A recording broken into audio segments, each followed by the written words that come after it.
You know what? Somehow I'm so distracted these days. I forgot I was. I literally forgot I was live streaming. Just walk the fuck out of here. It's not actually what happened. I went to the other computer in the other room to update something, and I kind of forgot that I had this on hold. Okay, so let's see here. Does anybody here have anything they want to add? I'm going to be debating with MCTOONs, who I believe is a motorcyclist and a cartoonist or something. Can anybody figure out this logo here with these?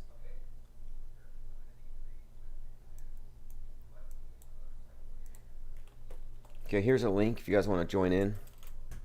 It's going to be about the topic of flat Earth and 5G. Actually, two topics. Why 5G? We're going to talk about 5G because apparently it's a thing he's been debunking since there aren't many flat earthers to debate anymore.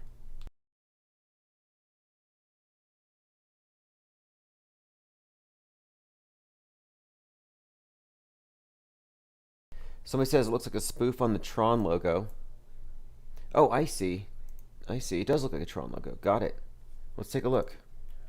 Good eyes there. Yep, he stole it. It's a borrowing from Tron Legacy. Good call there.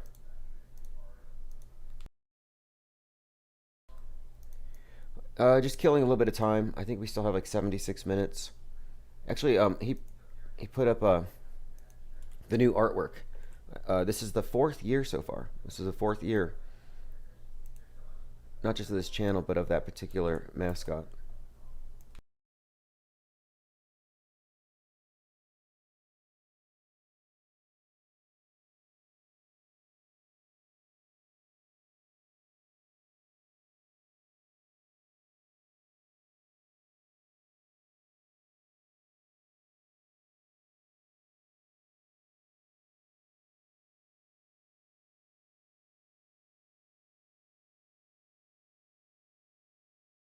All right, let me go ahead and send out notifications. Give me just a moment here.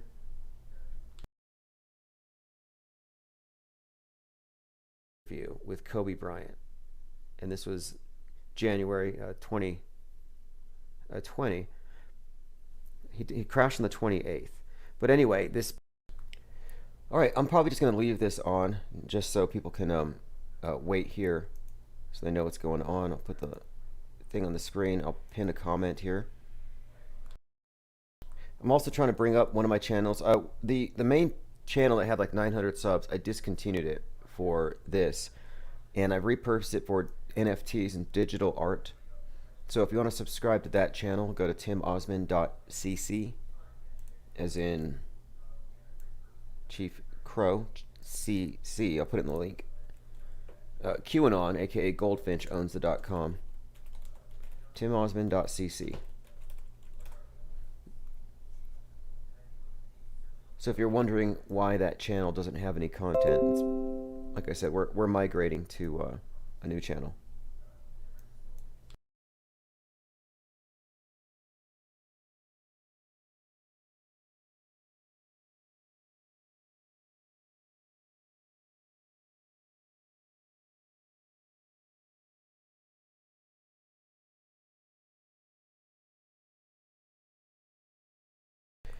Do we have any members here of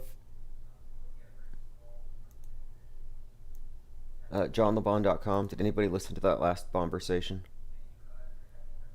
Hey, if anybody here has anything they want to say to MCTOON, or have any topic that they want covered that they think I'm not covering, by all means, I'm going to leave this chat open, and I'll be following it here, even though I'm over there. In fact, I might just set up my second computer and enter the Zoom conference there. I'll keep it all separate. That way,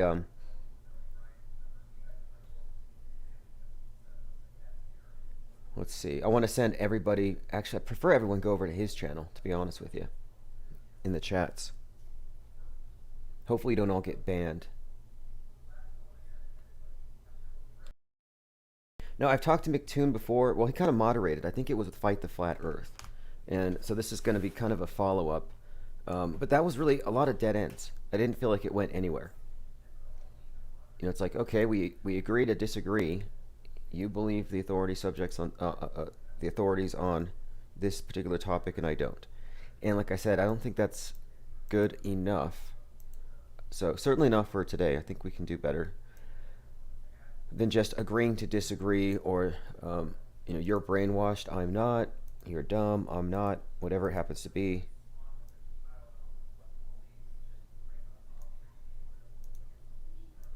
I'm not a religious nutcase. I'm not a 5G phobic. I'm not a charlatan with a with claims I cannot substantiate. I'm not a cultist, or rather a doomsday cultist. I mean, doomsday cults are very common in this neck of the woods, eschatology and everything. That's why they sell prepper goods to truthers, because they know the world's about to end. You know what's kind of funny about that whole thing with truthers and preppers is that when the S hits the fan, what do you do if you're an ultimate truther? If you're really in the know, you go into your bunker with all of your food and your gas mask, and you wait with your guns until the threat is gone. In other words, the ultimate 33 level truther, like the ultimate truther, is actually a quarantine enthusiast. They spend all their time preparing for quarantine. So it's kind of funny that when they finally get their quarantine, they're not ready to use it. They're like, no, we want to get out. It's like, well, which is it? Like, let us back on the grid.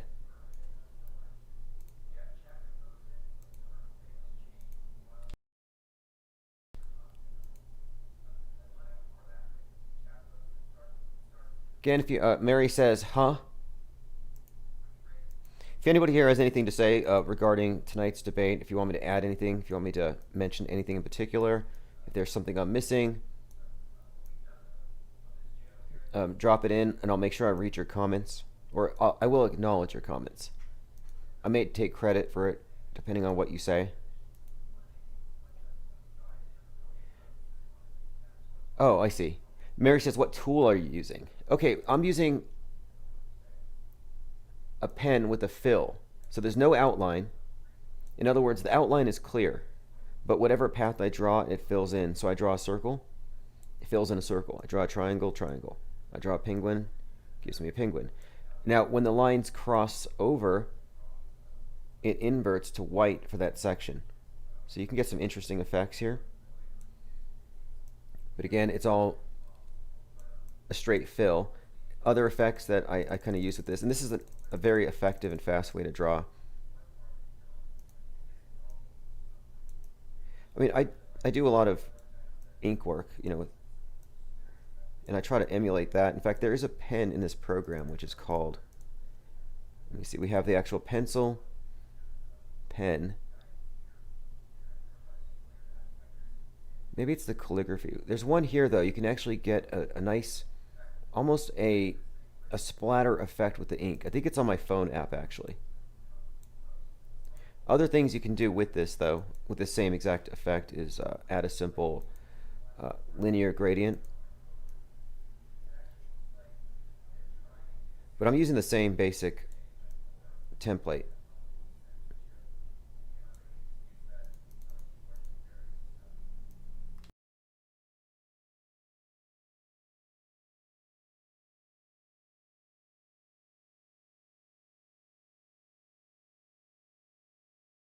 If you remember that game, Spy versus Spy, or rather that comic, I think it was a comic book first. These characters, they look kind of like penguins, and I've been sort of emulating that beak style with my recent designs. Let me show you what I mean.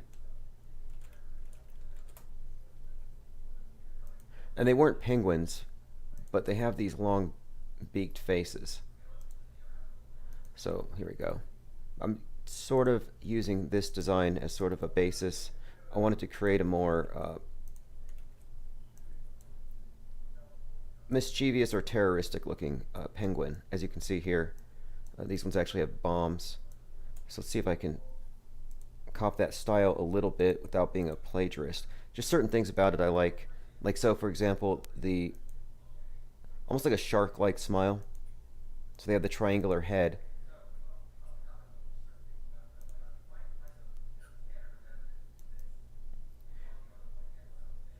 Oftentimes I'll just use this fill to do the basic outline, and then I'll invert it and I'll do the opposite features, or the features that are cut into it. Like here's the mouth. But yes, I'll come up with something very similar to this. We'll probably do some animation along these lines as well. I believe this is a silent cartoon. Post Globe Syndicate says the graphic art is more interesting than anything MCTOON will have to say. You know, I think MCTOON's informed. He's not coming at this from a place of just being incredulous that people don't believe what he was taught in the second grade. He's a little more educated on it. I think he's educated in physics, in all of the sciences that would be required for him to make the arguments that were on a spinning ball, assuming basic things to be true and established. I mean, he's an establishment scientism believer. And so knowing that as a starting point, you know, how far can you really get? But like I said, I think that this conversation is a little more nuanced than flat versus round. And they're absolutely cowards. They're all cowards when it comes to that embarrassing jalopy in the sky that they call a space station. You know, that last mission was called Celestial Immunity, when the, quote, arm of the space station got punctured by a tiny piece of space junk. The space station got vaxxed. Celestial immunity. What a joke. I mean, I'm glad that I'm on the side of the fence that doesn't have to believe all that nonsense just to have a cohesive sense of reality. I grew up out of it. I outgrew the ball. Mary Smith says, red, black, and white. It's the first contrast of baby sees. Is that true? Or is that only true for Aryan babies? Like, aren't those Hitler's colors? Don't they teach now that you're born racist or something? It's such an old and boring topic, and they constantly recycle it. The only thing more boring than climate change is racism, which is largely media manufactured hysteria, psyop driven agitprop. You know, more than 66% of hate crimes are hoaxes. 66%. And the biggest promulgator of conspiracy theories in the world is the mainstream media. That's pretty well established by this point. Okay, so I'm going to take a break here. I didn't know the live stream was still on, like I said. I meant to actually kill it, but I'll just leave it on. Here's the screen for MCTOONs. I'll put a link in the chat. We got 1 hour. I'll have Infinite Plane Radio playing in the background. By the way, this is, well, not a mystery, but I think we solved, or we can answer a question now with regards to where are they getting the footage for the space shuttle and possibly the ISS. And this is something I came across a couple of days ago, and I wanted to bring this up earlier, but let me see if I can share a link with you. Basically, what I found is a video showing that the U-2 high altitude planes, that this program was shut down. And I think what we have, though, with these spy planes is an explanation for where NASA's getting all of its footage. So here's what we have. And I'll see if I can find the original video. 70,000 feet, and I'm comparing the footage. Now I'm going to get the video I'm referencing here.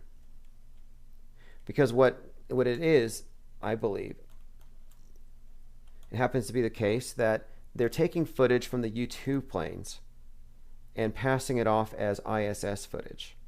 So they're taking 70,000 feet and bending it and claiming it to be, well, 294 miles.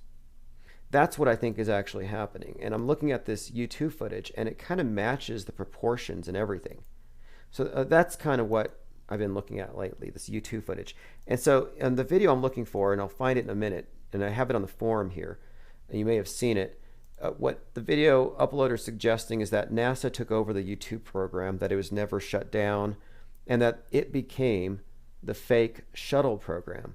So it might be worth going through a lot of old shuttle footage and contrasting it with a lot of the YouTube footage and just saying, okay, are we looking at the same proportions? Are we looking at 70,000 feet or almost 300 miles?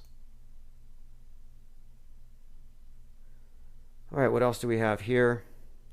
Going through some comments. Red Murr says Dolly did have braces. Okay, I have one. I think I have one takedown for the entire Mandela effect. So if you can't answer this, you've been debunked. It's simple as this. Because I've been told by every Mandela affected person that there was an episode of Lassie where Timmy fell down the well. And they say it's an iconic episode. Everybody remembers it. So when they say everybody remembers it, they're implying that they too remember it, that Timmy fell down the well. So my debunk is this. How did they get him out? You know, if the whole thing is he fell down a well, then, well, they can't just leave you hanging there. How did they get him out of the well? Did they use a rope? Tractor beam? So no Mandela affected person has come up with an answer. None. They can't. So it just tells you that you're not dealing with authentic memories. Now, I'm not going to call them liars or confabulators. I will say they're mandoozled, which is basically, it's like the misinformation effect combined with faulty eyewitness testimony and a misunderstanding about how memory actually works, which is fine. You know, I'm not criticizing them or that belief system. I'm just saying that the Mandela effect isn't going to be around in a few years. All right, so let me see. I have a few other things to go through here. So the book, The Last President, published in 1896. I have some predictive programming here where it seemed to suggest something about November the 3rd. And it talks about a Tuesday, November the 3rd, a contested election, and mobs of anarchists and socialists threatening to plunder and despoil the houses of the rich. Strong 2020 predictions here in this book. But I've been looking at this November the 3rd thing because that's the date of course, the election. And whether or not you believe the QAnon thing, there's still some evidence here that it's not going to go away. And I'm finding more and more, it seems like, you know what, I think Trump is even now throwing more fuel on the fire, as in going out and actually saying that these results are fraudulent. It's the crime of the century. I don't know anybody who's holding out hope that Trump's going to eventually be, installed again. But they're certainly putting it out there. It's agitation. Going through some comments to see if anybody here knows. How did they get Timmy out of the well? Does anybody have? Mary says Lassie went and told his parents. Right, but that's not an end to the episode. Like, how did they get him out? And if they can't come up with an answer, then they can't make the claim he fell down the well. I mean, that's my point. Let's see if there's anything else useful here with NPR. I've been going through NPR's news feeds. Check this one out. Extremists are weaponizing irony to spread hate. Do you remember I was saying that there's a point where you're not free if you can't be crazy, if you can't be wrong, or any of that? Well, that is now evolving to where now you can't even be wrong, or rather, you can't spread misinformation out of a sense of irony, like humor, for example. So a sense of humor is actually now kind of a way to surreptitiously spread hate and extremism. So here we go. It says here, this is again from NPR, National Public Radio. Researchers who track domestic terrorism say the tactic is not new, and it's helping groups mask their danger and to avoid consequences while drawing younger people into their movements. So this idea here, of course, is that they're using jokes to communicate hate, or memes to kind of Trojan horse extremism. So irony as a cover. Quote, irony is important for giving a lot of cover and plausible deniability. When it comes to these issues, you need some maneuverability, and irony gives it to you. So again, it's dangerous. Irony is something else to watch out for. Stay away from people making jokes, not taking things hyper seriously. Frontman says NPR used to be Scientology. Scenic and technology. Now it's trash. Yeah, NPR used to be something, but I think it's just overtly ideological now. See, what we have here, Infinite Plane Radio, is sort of the anti-NPR. So NPR, government-controlled, reinforces all of the psyops. And then IPR, Infinite Plane Radio, kind of reverses that. In fact, one of our original logos is a modified NPR logo. I might start using that again. Has anybody been able to figure out if this is an authentic video of Bill Gates walking around in shorts with black socks up to his knees? Because I'm not going to have anything he's having if this is real. And it got me thinking that maybe there is some sort of injectable Baphomet thing, like some sort of transformative alteration, some sort of like literally, I guess, sci-fi DNA altering injection that's going to turn you into a hermaphroditic goat thing. And this is the first image I think that we saw of him since he took his vax, right? Let's see. Jordan says he's smuggling something. Ivar says the background looks distorted. Right. I mean, he's zooming in, though. That's the thing. You don't get close to Bill Gates. There's a bodyguard. But anyway, enough about Bill Gates' chest. I just think it's strange. Like, to me, it's like the optics. You're one of the most loved and hated. I mean, this is the strange part about Bill Gates. He's a villain to some. Alex Jones calls him the most hated man in the world, but he's also a savior. Like, can you be both? Can you be a villain and a savior? And somehow he's both. But anyway, he's a very polarizing individual, say that. So for being such a polarizing individual, why would he put himself out there looking like that, knowing that the world is watching? Like, I don't have that many subs, but if I sprouted some extra appendages, I wouldn't walk outside with them. I'm going to play a short video. It's a compilation. This is a compilation of dancing nurses and headlines.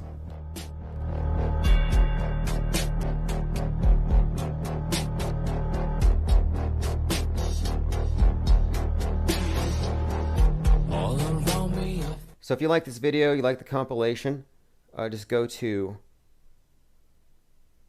infiniteplanesociety.com. I linked it there. There's a copyrighted track to it I'm not going to play, but it has some of the greats, like the twerking nurses with the balloons in their posteriors. It has I guess it's a body bag, like fake patients. I hope it's not a real patient. But this is a compilation of a lot of the dancing nurses when you thought they were under siege from COVID-19. When you thought that they were so overwhelmed that there weren't enough nurses, there wasn't enough PPE. Like they told you, don't buy masks. Make your own because we got to give them to the nurses. And look what they were doing. They were wasting it. They were using it like costumes. Completely contradicting the official stories of them being out of room. And this was worldwide. They said that they were so tired, worn out. Not the case.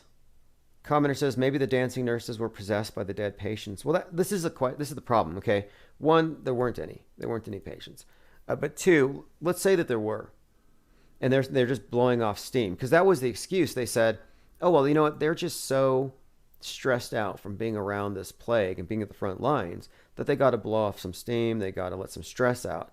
And so I'm like, well, I don't know if I'm comfortable with nurses and doctors clowning around during a pandemic. It just kind of it goes against common sense. Like this is a contagious disease. You can't get within 6 feet of anybody, and they're all over each other, wasting PPE. I mean, it's really quite outrageous. So even if there was a pandemic, it's inexcusable. But they were saying, no, this is totally excusable. This is how you act when things get really stressful. And I'm trying to remember back to very stressful situations in my life. Like there was this, sorry about that. There was this telemarketing job I had, and it was very stressful. It was like a boiler room. You have a quota. The list of numbers you have aren't no one's picking up or whatever. Very stressful work. But at no point did I ever say to my coworkers, "Hey, I don't think we're going to make it. You guys want to go out back and dance, choreograph something, upload some videos to YouTube?" Like that doesn't happen. So if they were really that stressed out, my point is they wouldn't be twerking in the hallways. Ivar says, I've been to the hospital 3 times this past year. You wouldn't know the world was ending. I saw some article saying that there's still body trucks out there that have been packed for the last year. Like, I'm supposed to believe that there's like these trucks full of rotting corpses? I don't think so. And these refrigerators don't stop decomposition anyway. I mean, they might slow it a little bit, but they don't stop it. So I don't think you have trucks full of decomposing bodies just parked out there. What you have are rubber dummies. A bunch of respiratory or these training dummies. I mean, they're so realistic. Let me see if I can pull one up here from 7 Sigma. I've got to give you the full explanation for these dummies too, just how realistic they are. Because they breathe. That's the point. They actually have like these airways that you can intubate. Modular high fidelity airway trainers. The one on the right is the one I mentioned earlier that looks like George Floyd. And these things were made at a factory down the street from where he was ostensibly killed, and that was the first building to burn. Someone explained to me why these rioters decided to burn down a factory that specializes in modular airway trainers. Of all things to destroy. I have a YouTube video clip here that shows you the different ways that these things here can be modified for your training situation. They can do everything. Body hair. They breathe realistically. And they take the face off on this thing, and you can actually see how all of the internal components are very realistic. I mean, you could practically give one of these things an autopsy. It's that realistic. All the parts are there. And you know what's more? You can order a face. You can actually order a custom face to look like anybody. Realism. Look how real his skin is. This looks more realistic than what's her name? Sophia. Sophia there at the UN with her weird wrinkled neck when she turns her head. This moves far more realistically. So I kind of think this is what they employed during the PSYOP last year. And here we're looking at an internal video of the intubation process, and you can't tell it's not a real person. So again, company 7 Sigma, they were there for 33 years before they burned. Make of that what you will. Commenter says, maybe the rioters did what they were told to do. Exactly, that's my point. These are not organic. They probably bust in most of them. And these things are all staged, top to bottom, controlled opposition, instigators. All right, let's see what else we have here. I've been finding so many different examples. Here's the reference for this. The wife of fired Minneapolis police officer Derek Chauvin was charged with writing a bad check for $42. It's another example of how these specific types of PSYOPs are always just covered in these numbers. And it's always the same ones. It's very consistent. What does it all mean? That's up to interpretation. Here's another one. You have the Monument this is from the Monument for the Great Fire. This was 311 steps to the top. So the Great Fire Monument from the fire in 1666, 311 steps to the top. Significance there is at the top of this thing, you have this corona-looking thing. Looks like a big COVID on top. Again, the COVID is just another way of representing the crown, which is what the real thing was about. The new corona, novel corona, new crown. It had nothing to do with the virus, as we all know. But it just shows you how consistent the symbolism is. And the monuments, the architecture in many of these, it tells the story that they use the mass media to also tell and reinforce. Here's some more symbolism for you, too, with numbers that I've been noticing. That they're reusing these things, or they've been using them this whole time. So, for example, Pearl Harbor was actually called Operation AI, or 19, right? AI-19. So Pearl Harbor, Operation AI. Now you can look at 9/11 as a Pearl Harbor event.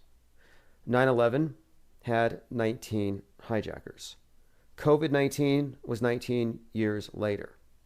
And COVID-19 was preceded by C-19, the Atlas Comet.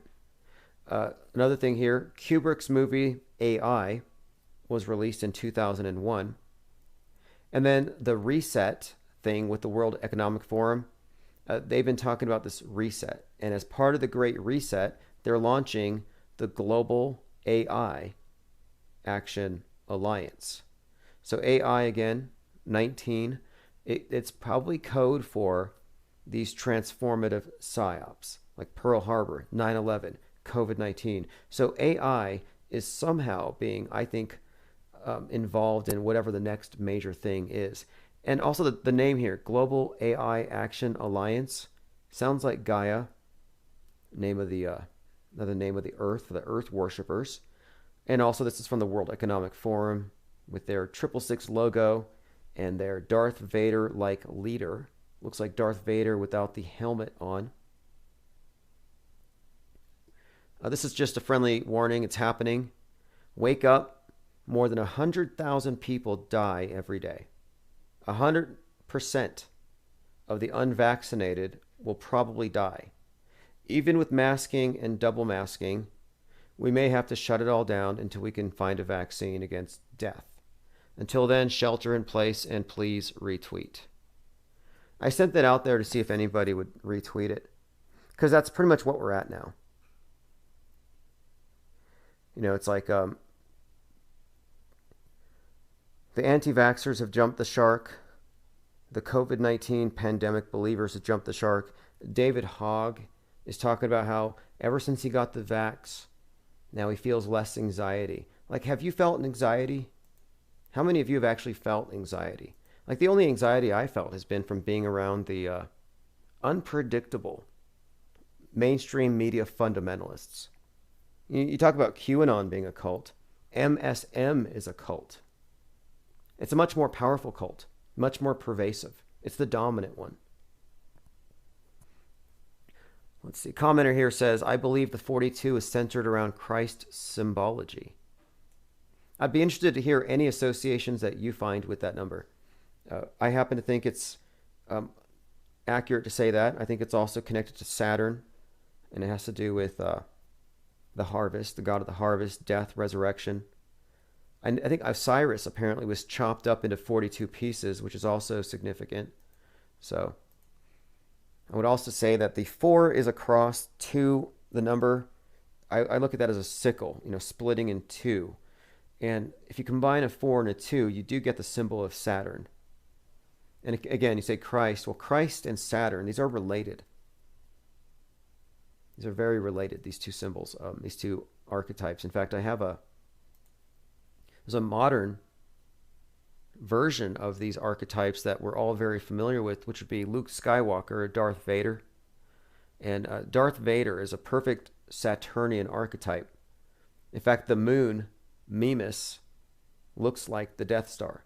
But Luke is light. Skywalker, you know, sun, obviously. Darth Vader castrates the sun god by chopping off his sword hand. And then he hangs from a cross in Cloud City. I mean, it's pretty obvious here, the connections here between Saturn and the sun god, this relationship, and they use this science fiction genre to retell the same story. They use every genre to retell the same story.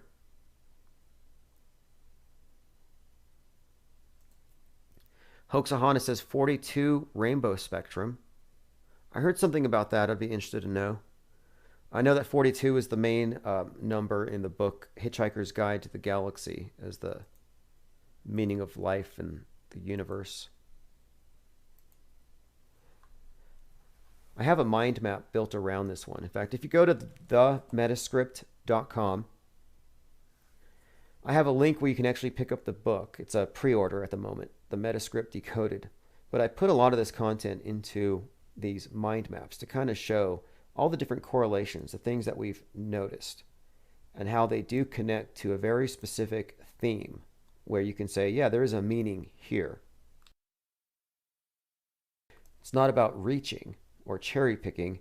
We have found some pretty significant, I think, clues here, interpretations that things that can tell us what this means, that can help us interpret what this number is and why it's being used specifically around this very specific things, outer space, SpaceX, but also and space junk, everything having to do with stuff falling from the sky.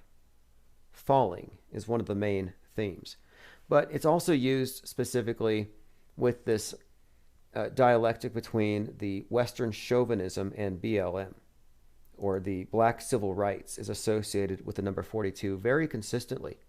You go back to Rosa Parks, 42, when she did her bit of activism, and I think it's all code. Even Jackie Robinson, first player to cross a color barrier, 42. We talked about this number earlier today, and I'm just pointing out the pattern and how it's used. Like, it's probably not a coincidence that there were 42,000 CubeSats being planned to go out into orbit soon.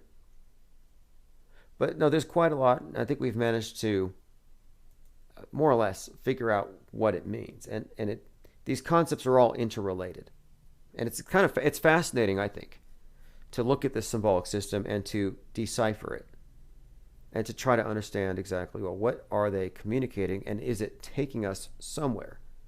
And I happen to think that it is.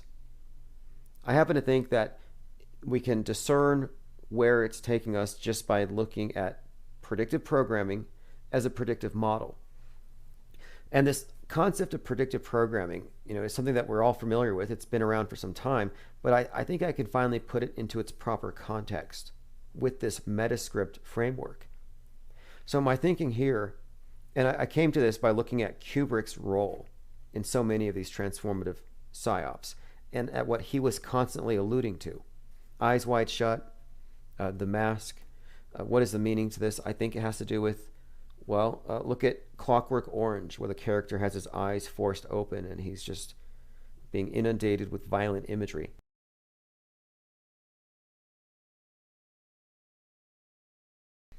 It's going into your subconscious directly, unfiltered. That's why it's Eyes Wide Shut. It's your subconscious doesn't have a speaking voice to say, this is BS, this is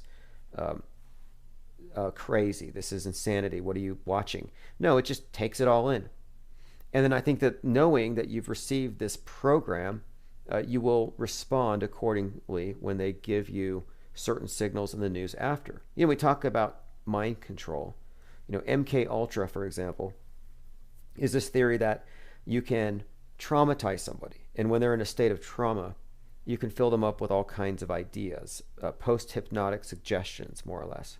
And I think that collectively, we're traumatized with news events, like terror attacks in particular, and that these traumatic events open you up, and I think to being hyper-suggestible. And I think the movies, in particular horror movies, probably serve the same function. But it may not even necessarily be trauma-induced mind control. It might just be the hypnotic state. You're there on the couch eating popcorn, watching Netflix. Maybe that's all it takes. So you got the monolith in front of you, the black screen. And it's beaming, it's downloading into your subconscious all kinds of esoteric symbolism and subtexts and narratives that escape your conscious recognition, but your subconscious is eyes wide shut, takes it all in. That's kind of what I'm thinking. And of course, yes, you have the trauma bonding to MSM itself. And so anyway, to go forward with this, so Stanley Kubrick's movies like The Shining or even Dr. Strangelove had images in these movies that specifically alluded to September the 11th. It's actually quite undeniable. Specifically The Shining. There are scenes in The Shining that allude to Ground Zero, and there are things at Ground Zero, specifically the Millennium Hotel, that in several ways are making correlations to this predictive programming.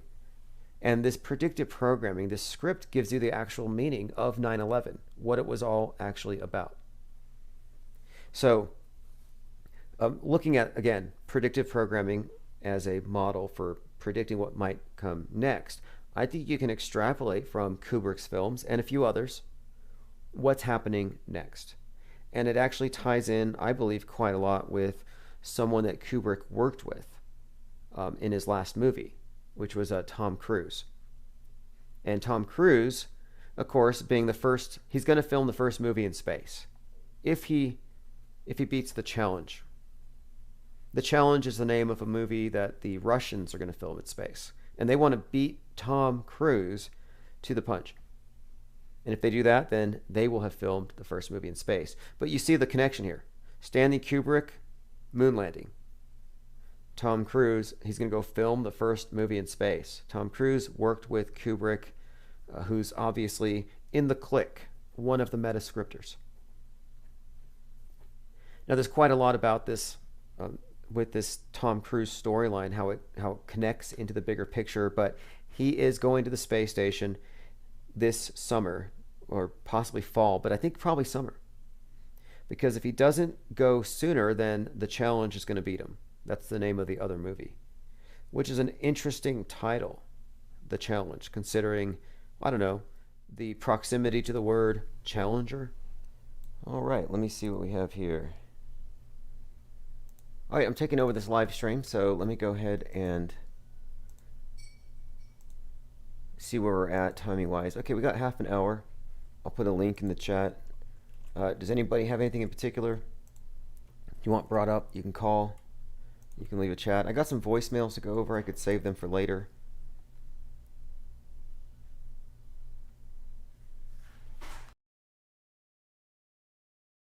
I'm trying to think about what, I mean, look, it's an interesting topic, and I don't represent everybody, obviously. And I'm sure a lot of people will have a beef with what I have to say, flat beef, and I'm fine with that. I'll be right back.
so thank you for hanging out here. We're just early, waiting for this debate.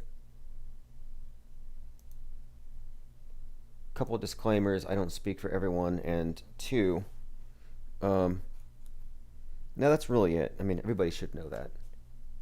But two, I automatically consider the debate to be somewhat fallacious, but I don't think it's a doomed conversation. I don't think it has to go into a dead end, and I think a few things can be brought out. It's just there's this observation, I guess, that I've made that it seems like whenever you have something new, there's this tendency to fling everything. Because even if it sticks for a little while, it'll bring in people who will see other things. And so I'm kind of like not with that approach necessarily, although I understand it. Like, oh, not only can you not see the curve, but there's also 200 Bible verses that also prove it. And people pile things on, which I don't think ought to be piled. Echo Charlie says 42 months is the 3.5 years of tribulation. That would make sense.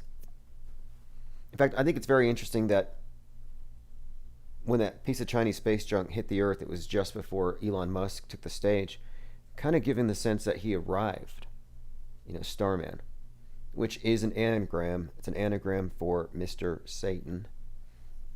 Mr. Satan.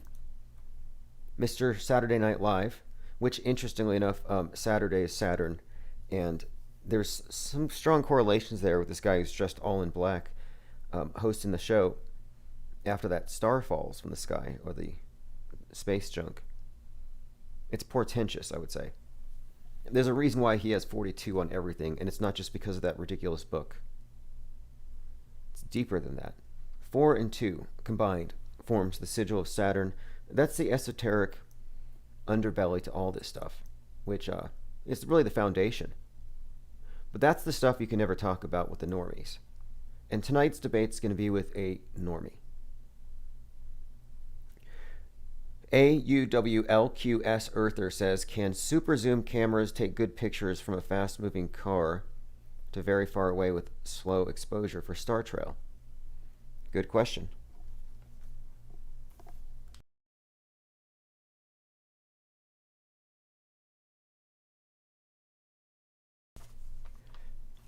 I mean, it's an interesting starting point, this whole thing. Where do you start with this now? The conversation's been, I think, dominated by religious interests, and it never really went as far as where I thought it should go, as far as where it gets interesting. Why would they actually do this? And this is where people get stuck with the big why. And the answers given from the religious side, I find to be very unsatisfactory. To prove we're special. It's like, oh, we want to be known as a special. That's cool.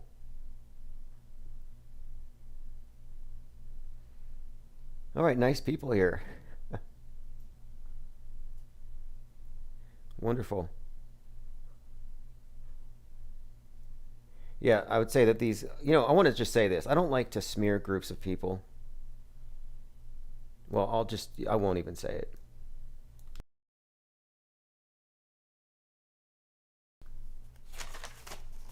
I mean, I don't think it needs to be said. All right, just a moment here. Let's go ahead and hit up some more. Let's see what's on the player.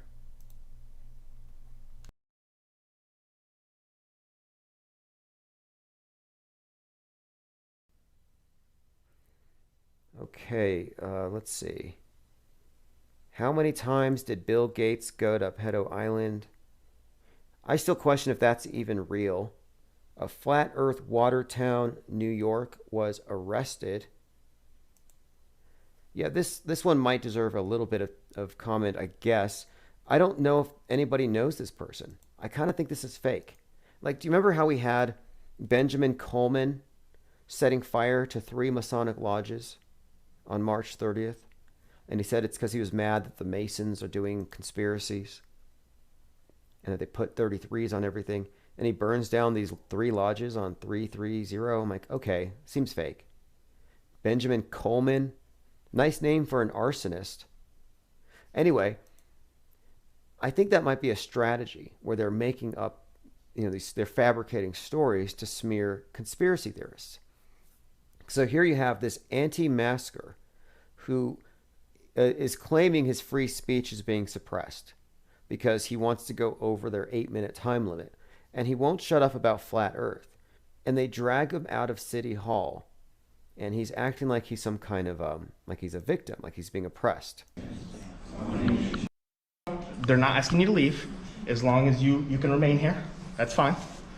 But they don't want you to speak anymore tonight.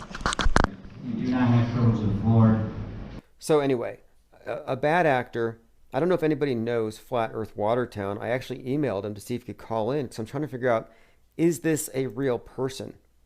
I'm trying to figure out if anybody can vouch for him. Because I look into this individual, and apparently he's been red tagged. I guess that means flagged. But he's also been known for taking the flags, turning them upside down. And I think he's also been involved with criminal tampering by taking down flags at City Hall. Now here's the thing.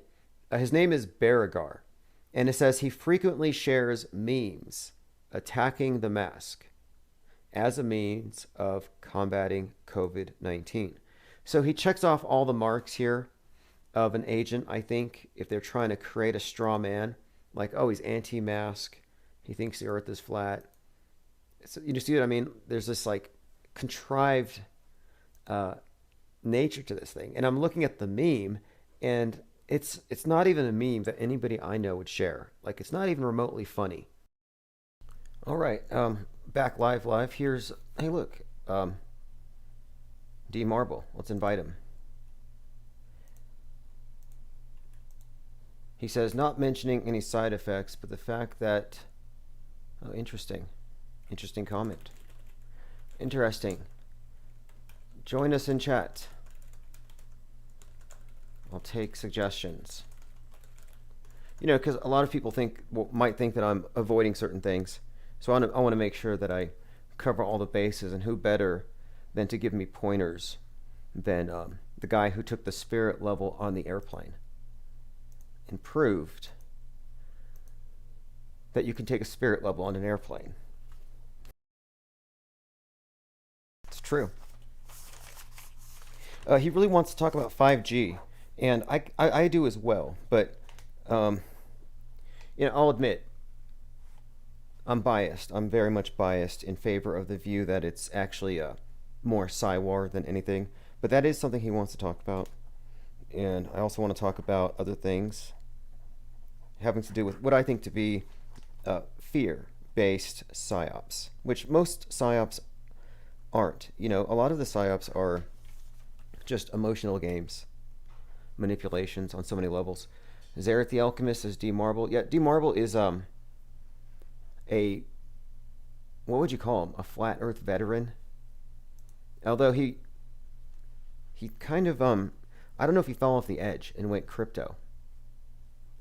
They all went anti-vax, which is, I didn't go anti-vax, and it doesn't mean that I'm pro-vax. I'm actually pro-anti-vax. And I'm pro-vax. Stick and let stick. Just to me, it's a politicized personal decision about really a rather meaningless. I think it's a meaningless procedure, and it's all predicated on the idea that you got to be saved from a disease that has a 0.000000001% chance of killing you, or something like that. But I don't want to get this channel killed, so I'm trying to avoid making declarative statements other than to say, yeah, you have the right to be skeptical. Right now, though, the big debate is it healthy for society to allow skepticism to run rampant if it causes people to disagree with the establishment, science, and media? Do we need guardrails to protect us? Do we need buffers? Is this bumper bowl life? Because that's what it looks like. We're being farmed, herded. Echo Charlie says, oh, the flat earth arsonist. Yeah, I would say that guy's a made-up character. Although, I can't really say that because I talked to, Flat Earth Arsonist had a friend, it was Flat Earth A-hole. So Flat Earth A-hole actually hung out with the Flat Earth Arsonist. They spent time together. which sounds dangerous. No, I'm sorry, it wasn't Flat Earth a-hole, it was Flat Earth fucker. So Flat Earth F-word and Flat Earth arsonist were hanging out. Those were the two. And this is before the guy became an arsonist. And oddly, though, F-word didn't really apologize for, but he kind of minimized the fact that the guy actually, pretty much burned down a few Masonic lodges. He said, well, maybe the guy snapped. And it's like, I'm sorry, but you don't just snap and just burn something down. It just doesn't happen. Over what? Crisis actor pay wasn't enough? Like, I don't think the situations warranted any kind of extreme behavior. In fact, one thing we may talk about with the 5G thing is I do actually know, he used to call in a lot.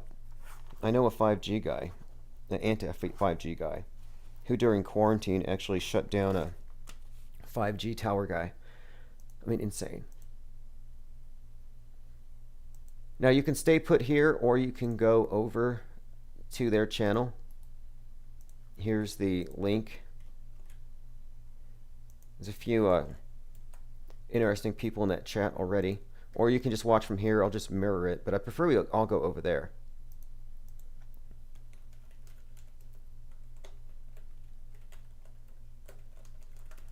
I'll be sending viewers here, FYI. So what I'm going to do is I'm going to mirror the stream, but I'm on my other computer with Zoom is already on. So you can sit by and listen here. I am going to watch the chat. So again, like if I'm missing anything, if something needs to be said, by all means, you can clue me in. We still have a few more minutes here.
Okay, I can answer that question in chat.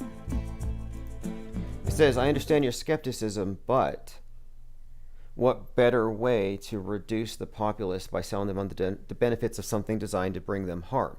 Right, but I think that the benefits are twofold. One, the phobia benefits them, I think. I think they like the polarized population, or the anti-science people, as they're called, are the ones that they're constantly triggering with fears that are essentially modern superstitions. But moreover, let's say these were weapons or something. Well, I don't know. Here's my problem with that proposition. I don't think that there's even an incentive to reduce the population. Not at all. They may say that we need more regulation, we need to travel less, but I don't really believe that there's a depopulation agenda. I feel like the elite, their strength is in numbers. It's a small cabal. They control a large group. If they eliminate the group of sheep who self-eliminate or don't see through it, what are they left with? Competition. I kind of don't think they want that. I kind of see the sheeple, the NPCs, the followers, as an extension of the elite. Every person who enforced a mandate through social pressure, even now, you can't be friends with me because you're vaccinated. You're not vaccinated. That person is, quote, elite. They're extensions of it. And I think that they want lots of themselves. They want people replicating their mindset, which might get us to reduce our populations voluntarily anyway. But I don't think it's going to require any kind of hard push to exterminate us. I mean, they might even make, well, we'll see. I can't put it past them, I guess. But I just don't think that they are interested in reducing the populations when they could just as easily ship us off to Terra Mar and have us mine for Epstein and his 500 wives and their offspring. I mean, what do they have out there? These sicko elites with their islands. We have no idea. But I think there are plenty of reasons to conclude that that is what they have. Okay, so let me go ahead and head on over. I'll be over there on MCTOONs. So I'm just going to go ahead and mirror that channel, which will come on live by itself. So you'll have to deal with a few moments of silence.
you on a flight.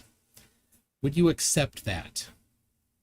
100%. I would accept that. In fact, I don't know why a regular globe believer wouldn't play dumb to accept such an offer, but no, I would accept it in good faith. That's good. All right. Well, there you go, Alyssa. You've got a taker for sure. I know you had a couple, maybe, but there's one. And now Harry7 says a little something to celebrate the birth of my baby girl this morning. So happy birthday to Harry7's baby girl. That's awesome. Congratulations on that. So Tim, why don't you let people know who you are a little bit, and then maybe for your side, I'll let people know who I am. Go ahead.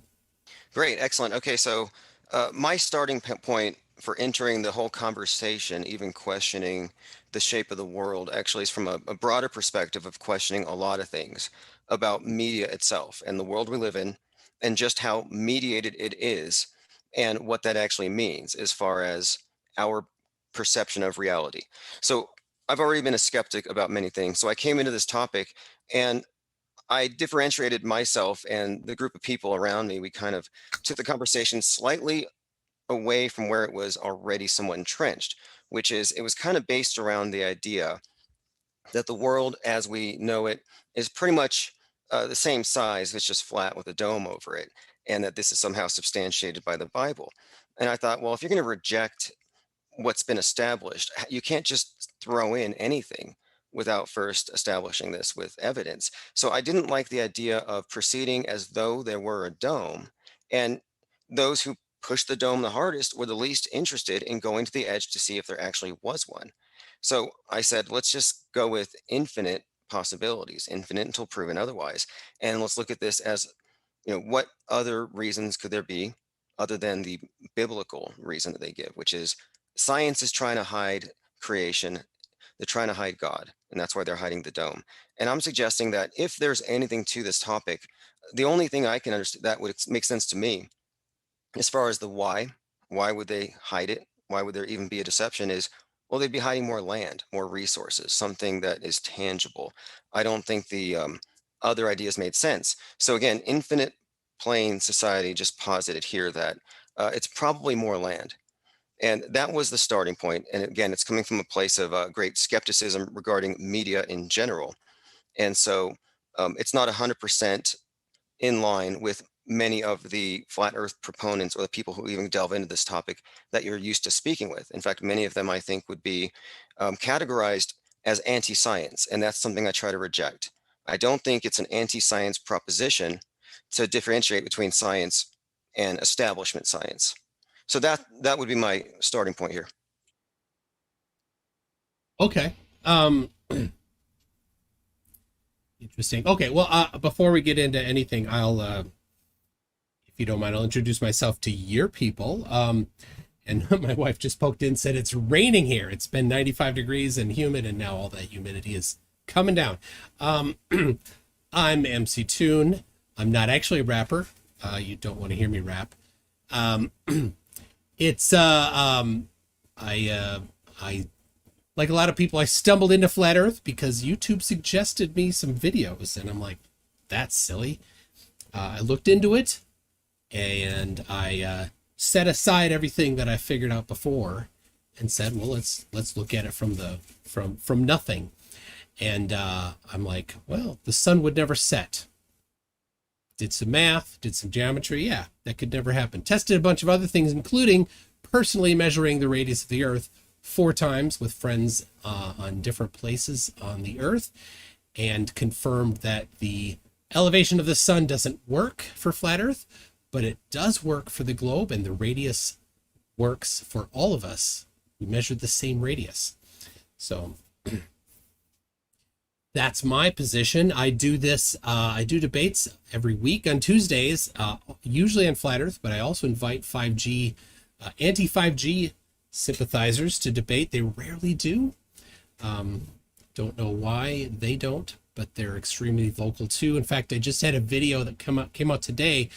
I'm suspecting that there is a lawsuit in England that has raised 150,000 pounds.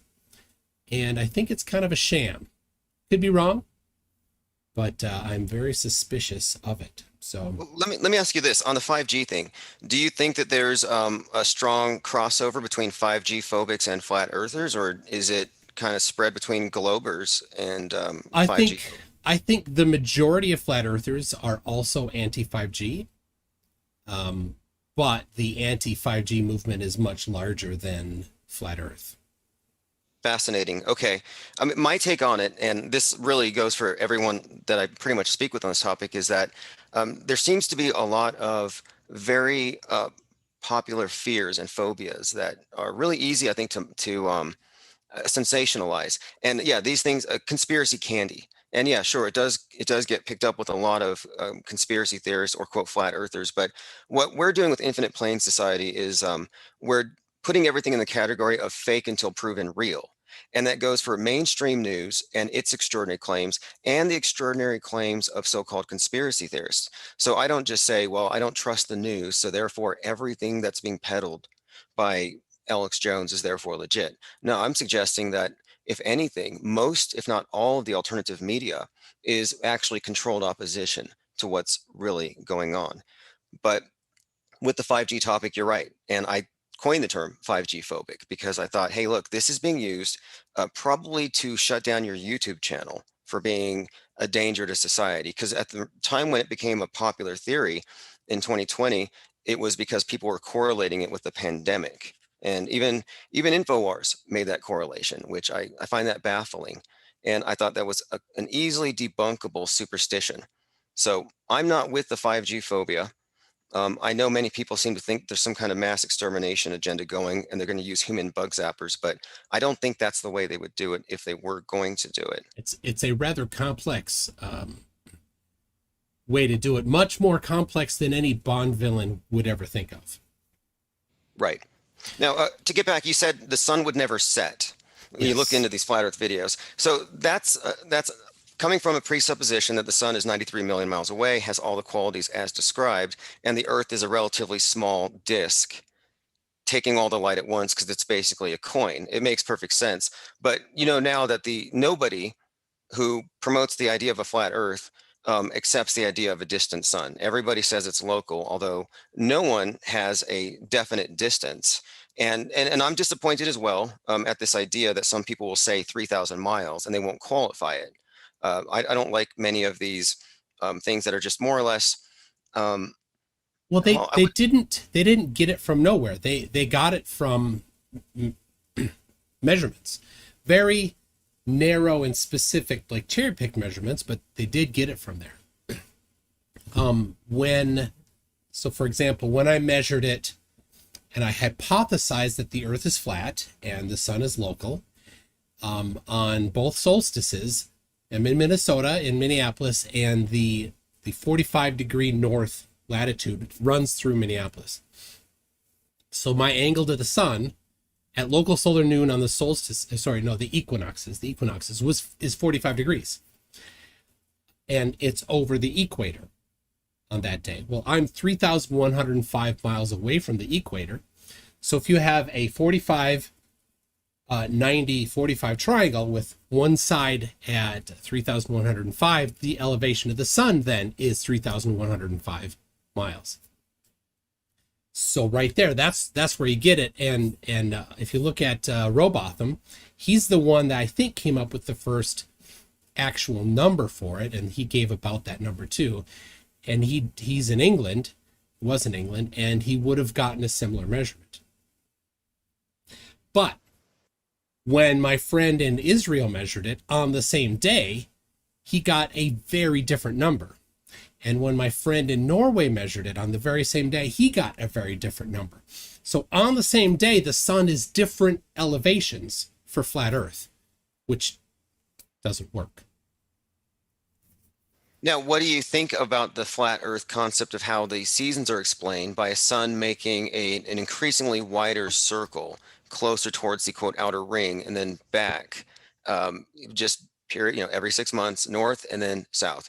Does that explain the seasons in your perspective, or do you understand how that model would? I understand the claims, but there's many problems with it. Like, You know, if you can imagine, if we could, do some suspension of disbelief for a minute and imagine that the sun could set, the angle of the sunset doesn't work for any of those positions at all, but especially fails south of the equator in December.